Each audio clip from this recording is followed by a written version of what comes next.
there are many things that need to be done, there's no one particular thing.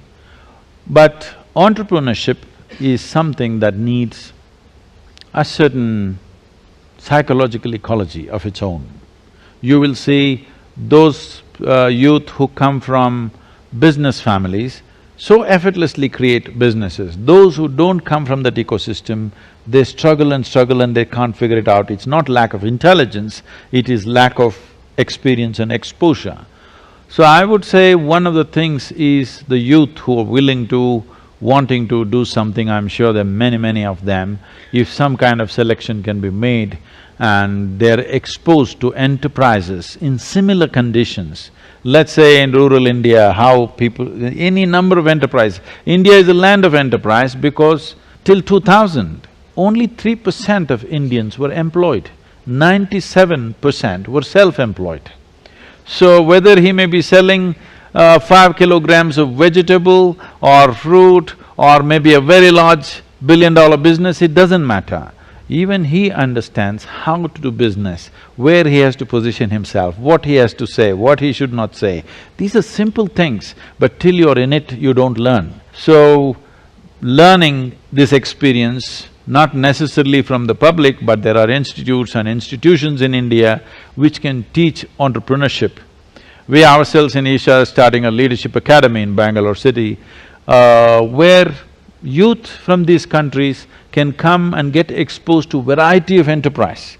I mean, the incredible thing right now in India is, the variety of enterprise is unbelievable. When you go for so much enterprise, some of them will fail, so it needs a net to hold them so that they don't fall back onto the street or hang from a tree, which is unfortunately happening here and there. But it is time to do that because we have chosen market economy. There is no other way than to unbridled enterprise. Is it the best thing? I'm saying no. But right now, to get people out of their poverty situations, to make sure everybody eats. When I say everybody eats, in India it's very true, I'm sure, here also to some extent, but wherever I go, in any country, first thing I see is what's the condition of the children. I find, to my joy, the condition of the South African children is way better than the conditions of the Indian children in rural India. It's a very good thing to see. At least they're better nourished for whatever reason.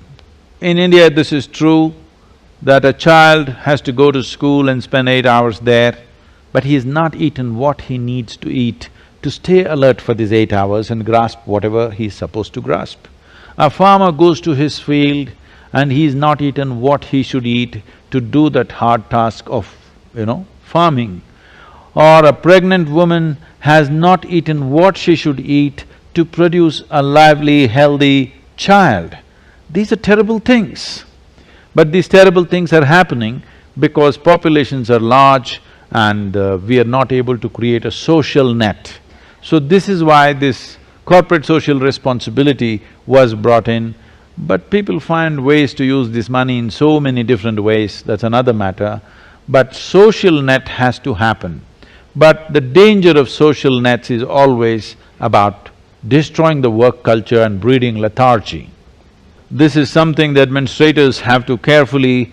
I would say it needs a certain level of heartlessness where tough decisions have to be made. People are suffering, but still you make tough decisions so that long-term it works out well for you, that today you start doling out food to everybody, you will see.